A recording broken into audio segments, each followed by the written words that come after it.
how to download and set up Google Drive in your Android device. So hey guys, welcome to this tutorial. In this tutorial I'll be guiding you through the steps on how you can download and set up the Google Drive for your Android application.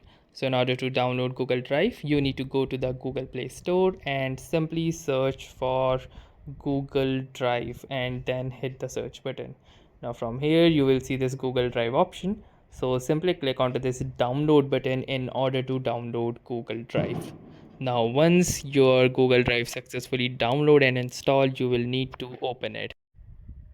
So as you can see, after the successful installation, you will see this open option. So simply click on to open option and this will launch your Google Drive.